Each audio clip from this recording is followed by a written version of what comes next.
our viewers about what you're doing today? What we're doing today? Just nice and... All right, okay, so we're at the BBC. The BBC have had a part in this whole story because in 2009 they were going to put out a journalist got in touch with Robert Green, the main investigator, as I said, and got some information about the whole story from him.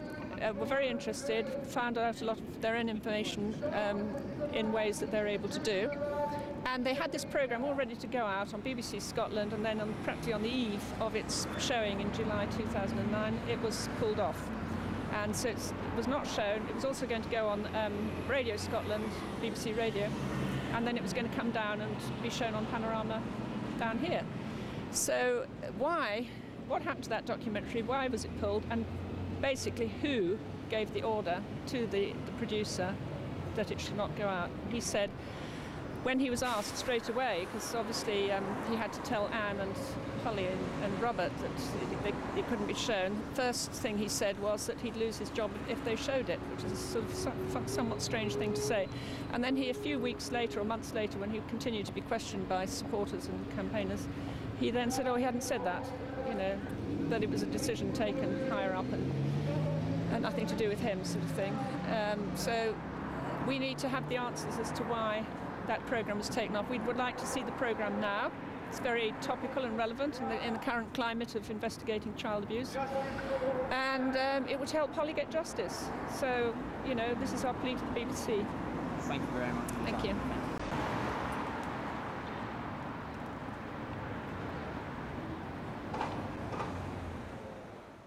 Top man. We need to stop paedophilia now, people. There's no excuse for child abuse. No, no. Stop paedophilia now, now, now. Wake up, people. It's going on. And we can stop it if we come together, okay? There's no excuse for child abuse. None. No excuse for child abuse. No excuse for covering up the child abusers, the paedophiles. No excuse for child abuse. No excuse for covering up the child abusers, the paedophiles.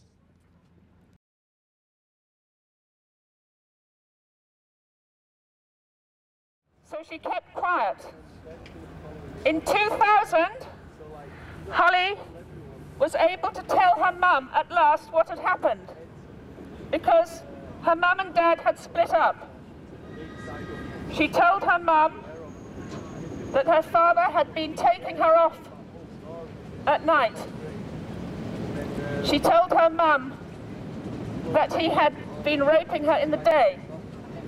Anne was horrified. She went to the police with Hollie. They reported the abuse to Grampian police, and immediately the police arranged for a forensic medical examination, which is what they should do. And they confirmed, yes, Hollie is a victim of repeated historic abuse. Poor Hollie. And then, what should they have done? They should have gone round to the home of the first person that Hollie named, her father and her brother, and taken the computers and taken the bedding and investigated right there and then in May 2000. But suddenly, the investigation stopped. The confirmation of the abuse was obtained, but the investigation stopped dead. And that's why we're here today. 13 years later, 13 and a half years later, Hollie's abuse is not investigated. Her abusers are at large. All because Grampian police did not investigate in 2000, May 2000, when they first heard of the abuse and confirmed it for themselves. Now, because nothing has been done, a huge campaign has grown up around Hollie. Hollie has named a whole lot of people that she says abused her along with her father and brother. And some of these people are very angry and claim to be very disturbed, distressed, hurt, alarmed, distressed, and all of those things.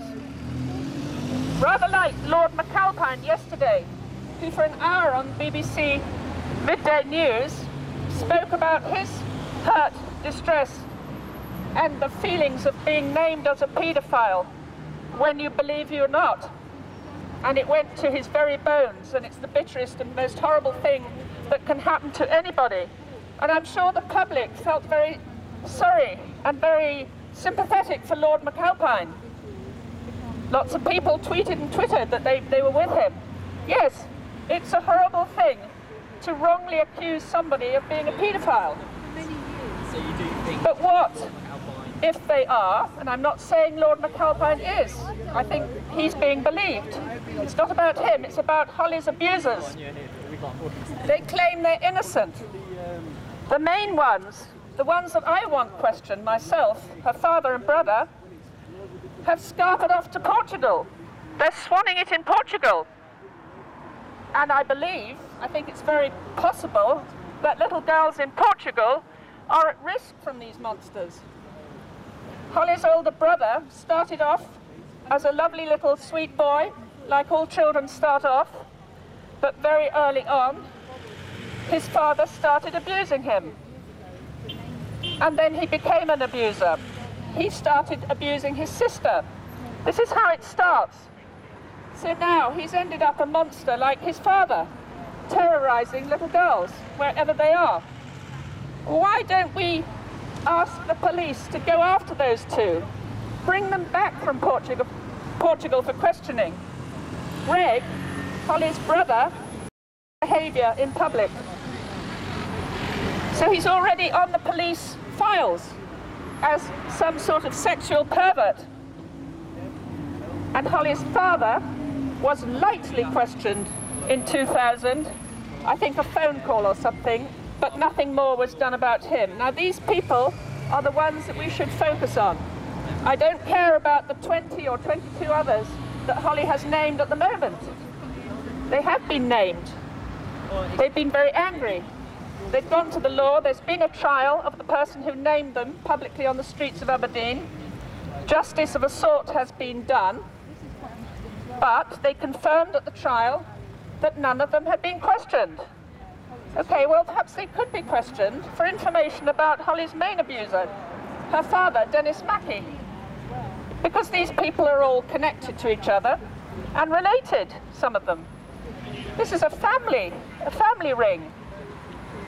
But the problem is there's also some senior people of Aberdeen society have been named as part of the ring. Now they may be innocent, we don't know, but what do we need? An investigation. And this is what should have happened 13 years ago, and it should have happened also 4 years ago in 2009. Hang on, 4, 5. Because Grampian police, at Robert Breen's behest, came down from Aberdeen to interview Hollie in September 2009 and had the whole story that she'd already told them in 2000, word perfect, absolutely not a word different from what she'd said in 2000, all over again. And they have the taped interview of Hollie, and that is all now on the police files all over again. And she also spoke to 1 or 2 psychiatrists, psychiatric experts, and she spoke to delegates from the Criminal Injuries Compensation Authority, who awarded her a substantial sum in compensation for her abuse. So we have the whole scenario of an abuse victim with confirmed abuse that the state accepts was abused, and then no investigation, no pursuit of the abusers. Why cannot the police touch this issue? Why can they not prosecute crimes against children? If somebody's done a murder, the police go hounding round to that person and haul them in and lock them up in the cells and deal with them properly, if they can find them. If they have the clear evidence of a massive crime against a child, with the possibility that other crimes are being committed against other children on the back of that crime, why don't they go after the criminals? Why don't they prosecute, investigate, do what they should do? Why is there a cordon sanitaire around high-level paedophilia? Well, now we have the opportunity, thanks to the latest revelations about Jimmy Savile. The bubble is starting to burst. Or shall we say the boil is bursting. A lot of nasty stuff is coming out. It's very unpleasant, it's distressing. I'm sure people don't feel happy about what they're reading in their newspapers, seeing on their TV screens at the moment, or hearing that hundreds of people abused 10, 20, 30 years ago have reported to the police, the main subject of the current news reporting, Jimmy Savile. Okay, victims, however long ago you're a victim of a crime, it is never too late to prosecute the criminals. It's never too late to report your crimes and to set things in motion to get justice. But now we have somebody who's reported a crime that's happening now, with the very strong likelihood that it's happening now on many fronts as a result of the fact that the police did not investigate. So I say, always, anybody who's a victim of a crime needs to get settlement of that, however long ago it happened. Never too late to get justice and a settlement and closure on your issue. But now, we have something happening at the moment which is not being investigated, which is equally criminal, and we've got a cover-up, and that's why we're here today, because of the cover-up. Now, the cover-up is almost worse in these cases than the crime, because the crimes of paedophilia, the actual paedophiles, and the torturers of children, thank God, are a minority.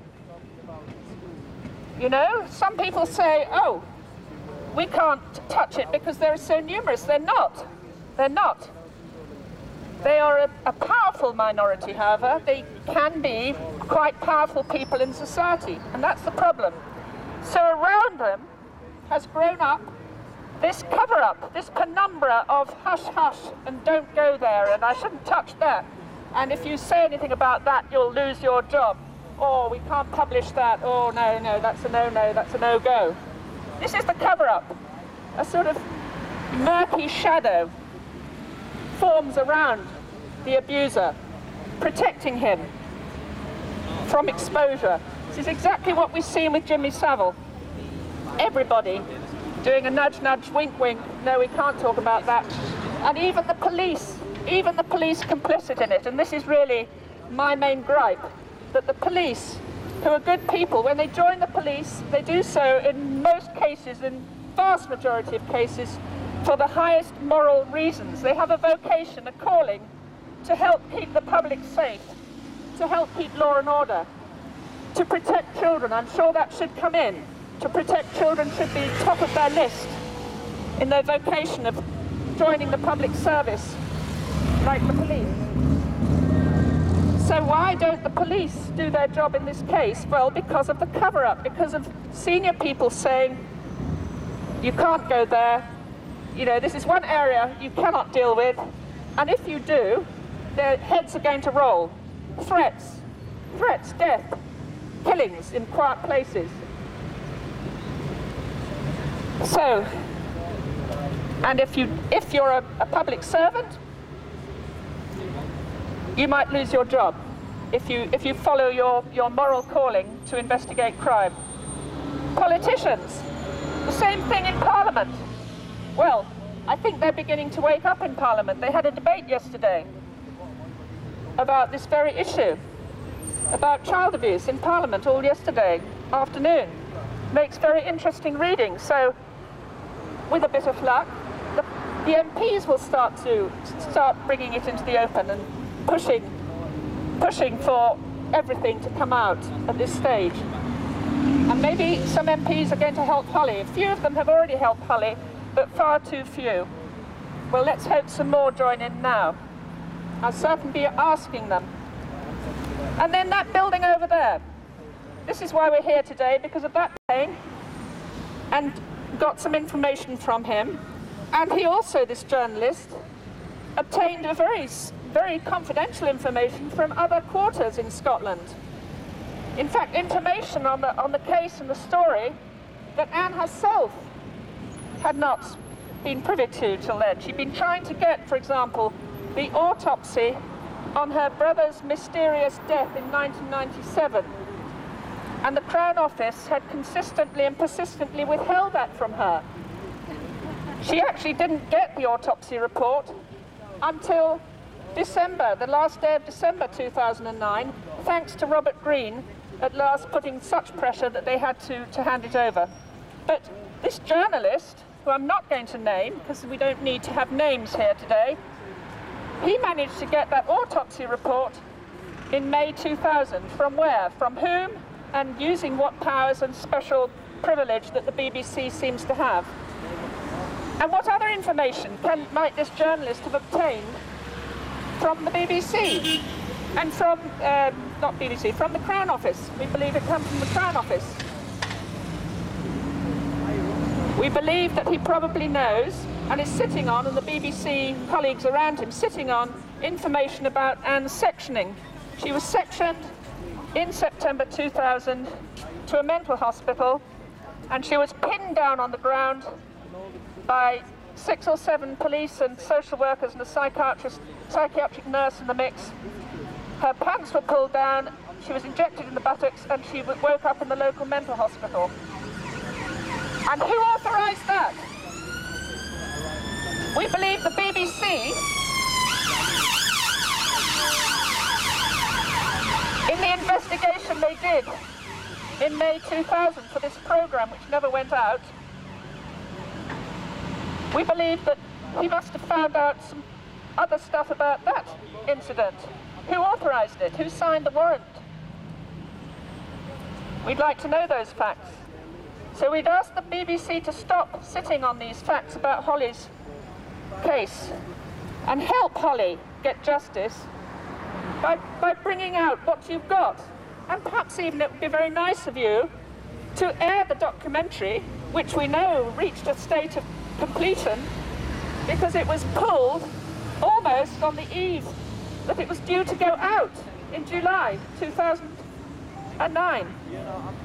So why not air it now? Because now this issue is going to be very public and you will be right there ahead of the field, BBC. So let's see that documentary. Panorama was going to show it after BBC Scotland had shown it, and BBC Radio Scotland had broadcast it. Panorama was going to show it. So, producers of Panorama, let's have it now. Very, very relevant, topical, pertinent information for right now in 2012, as everybody is talking about paedophilia and how it's been covered up. So let's, BBC, let's please stop the cover-up. Bring out the information, air the documentary, and get behind Hollie's campaign. And if you do, you will possibly, I believe very likely, recoup the moral high ground. Because you will be doing something to stop paedophilia now while it's happening. Not 20 or 30 years down the line when the main perpetrator is already passed on and can't be hurt or embarrassed by the revelations. But now, while the perpetrators are still at large and the children are still being abused, now is the time. And if you do, I'm sure that you will get the public right behind you. The public are outraged. Not so much at paedophilia, which people sort of accept is a nasty thing that's gone on for hundreds and thousands of years. It seems to be part of our society, unfortunately, but people are outraged at the cover-up, at the whispering, the nudge, nudge, wink, wink, don't go there. Oh no, you better not mention him, or you better not name him. And it's still going on. Now, the naming of names is actually in quite a big danger now, because since Lord McAlpine has been named, obviously the naming of names is going to be shown up as being a very damaging thing. But if we can't name names, ever again, if there's legislation or a move to purge Twitter or Facebook of naming of names and all the things that might happen, the abusers, and the police are not investigating, as we know they're not, the abusers are going to get away with their abuse. They'll be protected. All we've got as the public is the naming of names. That's why Robert Greig was driven to name the names in Scotland. I'm not going to name a single name today, notice.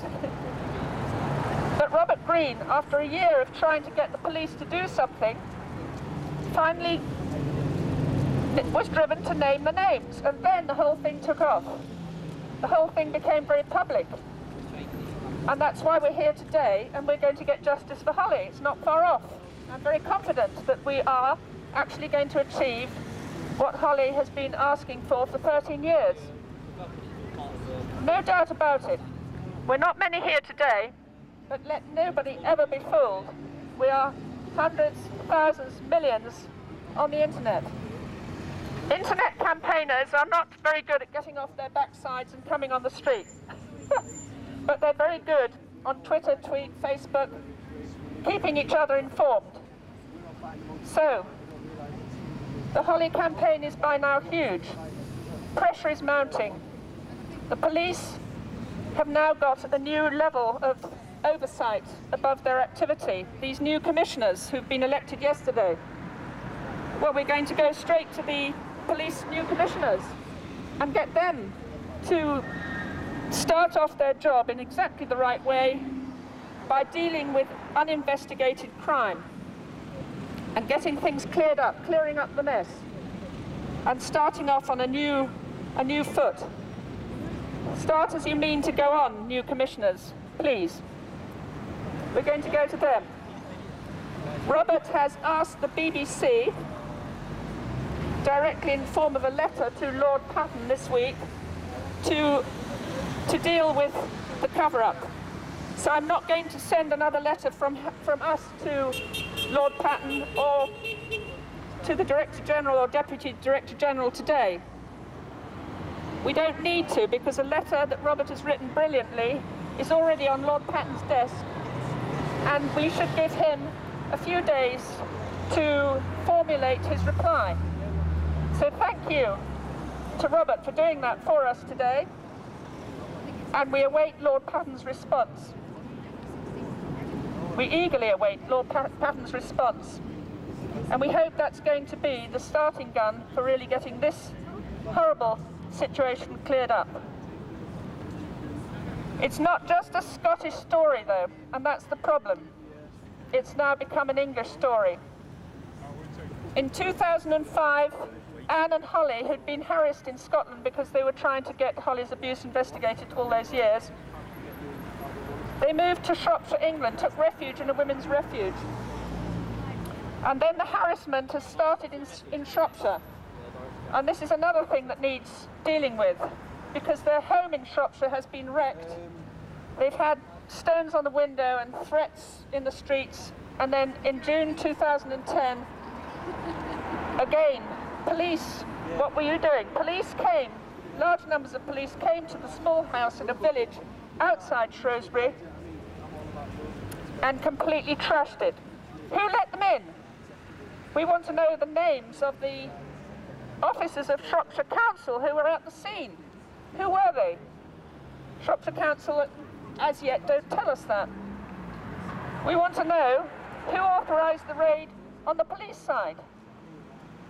And why? And why did the whole house have to be smashed up? Why did every single door and lock, internal door and lock, have to be smashed?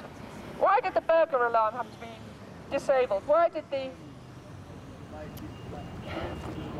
have to go on the roof? They were there for 8 hours in this tiny little terraced house. Why did they have to go on the roof? Neighbours saw police officers actually on the roof of this small house.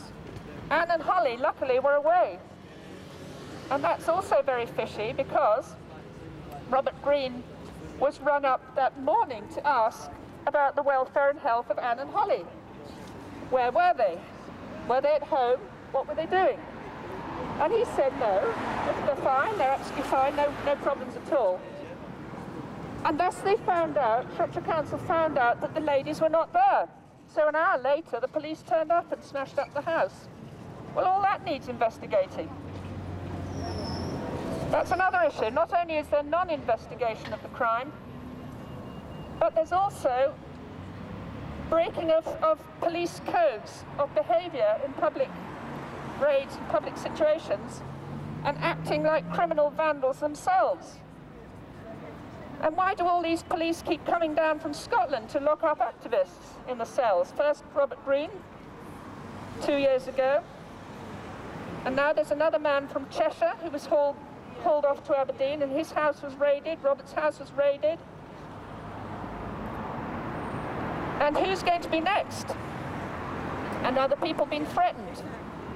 If you mention certain senior people in this case, she was naming, and obviously they were well-connected people, so you know there was harassment going on. So finally, and there's also Hollie's father, who was very angry. He's an angry, abusive man, violent man, and he was making obviously some big threats to Hollie's mum, and so this is why they came to England. So they came to Shropshire, where there's a women's refuge conveniently ready to receive them. And we wonder why they came to Shropshire, because it turns out that Shropshire, for some reason, is working with the Aberdeen authorities to suppress this whole story. So, you know, what is Shropshire typical of the shires in England, the counties in England, that they would help people in Scotland to cover up what should be a local story up there. So Shropshire have been harassing the two ladies as well, and because of all the harassment and because of the obviously publicity going out on the internet and so on, the whole thing has become very public. Helped along by this very charismatic gentleman, Robert Greene, who's not here today. Robert Greene is under a court order not to campaign publicly, and he was actually locked up in Aberdeen prison for 3 months earlier this year. He was sentenced for a year by the judge who tried him in January. When I say judge, it's actually a Scottish sheriff. It's a sheriff in a summary court. Just tried him on breach of the peace charges because he'd been upsetting people. 27 or 30 witnesses for the Crown were brought against him, who all said that he'd upset them and everything he'd been saying about them on the streets and elsewhere was completely false. And they were very hurt, alarmed, distressed, and all the rest of it. So they played their part beautifully. So the verdict was breach of the peace. You know, it couldn't be anything other, because it's actually what had happened. He had upset people. He meant to upset people because he wanted to draw public attention. So the naming of names in this case has actually been the key thing to make it public. So, you know, there's an argument for saying we need to be able to name names, even if people are wrongly named. There's always a risk that they're wrongly named. In that case, they can do whatever is available to do to clear their names. They can even bring prosecutions and libel action against the people who do names. There's plenty of ways you can clear your name. But as Lord McAlpine said yesterday, some of the dirt might stick. You know, there's no smoke without a fire, blah, blah, blah. Can I ask a question? Do you also think that gives an advantage to perhaps the more wealthy people who are accused? Because obviously not everyone can afford court representation that Lord McAlpine can. I think you can usually get legal aid for, you know, a defamation situation. I haven't actually looked up the law on this, so I wouldn't know. But there's also the possibility, in the case of Hollie's accused abusers, that they could get together and bring what's called a class action. That means a whole lot of people coming to the court at once, pooling their resources. Now that would have been so easy to do in their case, because amongst them was a sheriff of the town of the city of Aberdeen. So he was perfectly able to coordinate a legal action to clear his name and all the other people who've been named. So why hasn't he done that? That's a big question. There's all sorts of things that need investigating here. There's the murder, we believe it's the murder of Anne's brother in 1997. A death in very mysterious circumstances. You know, it stinks to high heaven, that whole incident. He was found in a car, burning car, late at night, well not that late at night, about 9 o'clock, in a terrible night of wind and rain, off the road, in a lay-by, off the A90 outside Aberdeen, in this burning car. with a bit of plastic piping or something on the ground. You know, the circumstances of this are very fishy indeed. It looks very much as though it's stage managed. He had multiple injuries. He had cracked big bang or possibly cracked the back of his skull. He had several broken ribs, cracked sternum. He'd been very roughly handled so he's very badly beaten up. He's died from smoke inhalation. That was the official coroner's verdict. But what makes it very suspicious that there's something more to the story. The verdict was suicide and smoke inhalation. You know, reason for the death was suicide, and the cause of it was smoke inhalation. But with all these injuries and with the circumstances of, you know, where the pipe was on the ground and how the official story is that the catalytic converter caught fire. Well, how did that happen? You know, you need to ask the car manufacturers about that. And ask you for one. And who found him? Because the person who found him was given an award for bravery, trying to resuscitate him. Because the official story is that he was resuscitated, and that's how he got all the injuries.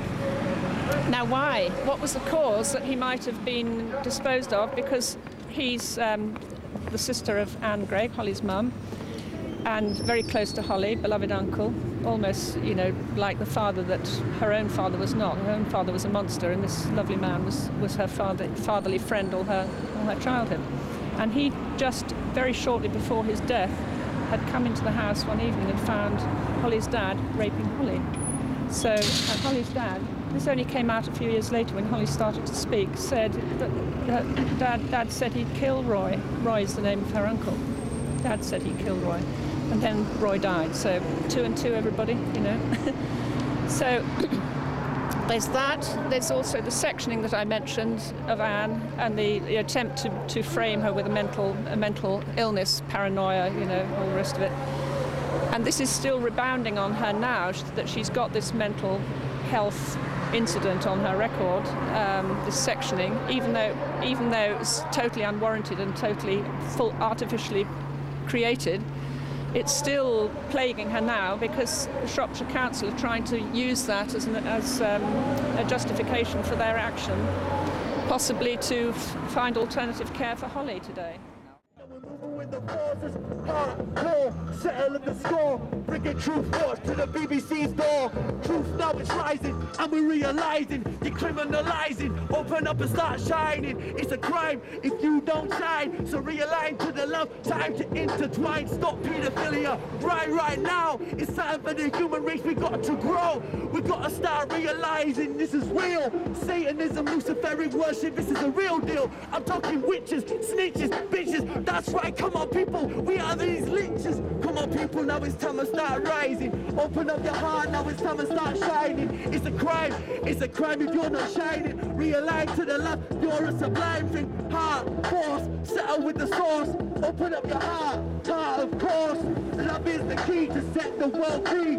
Open up your heart for the harmonized reality.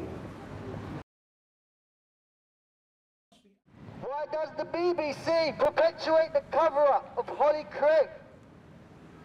Why is there no printed articles of the Hollie Greig scandal? Justice for Hollie Greig. Stop the institutionalised paedophilia. Put an end to this institutionalised paedophilia. It is not an isolated case. This is a very organised network of paedophilia that expands the globe. This is a global problem. This is not a local problem. Who introduced Jimmy Savile into the BBC back into the 1970s? Justice for Hollie Greig, free Robert Greig. Justice for Hollie Greig, free Robert Greig. Forces resonating with creation and your true life forces. We're doing this one for Hollie Greig. All this stuff, man, it's been put on the stage. Brian Jerish, man, we're putting the truth here, making sure that we make it all so clear. Abusing, it's time for choosing. Which way are you going? Left, right now. Choose the jab, inject right here. It's so simple, now it's love or fear. Just choose a truth pill, we're on a new thrill. We're moving higher, man, this is the real deal.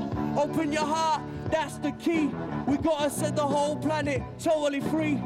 We are one, energetic consciousness. Infinite potential's gonna be synonymous. It's the next quantum leap to be free. So resonate with the highest form of the sacred energy. Transform to a whole new reality. Peace, equilibrium's got up in normality. Instead of hate and destruction.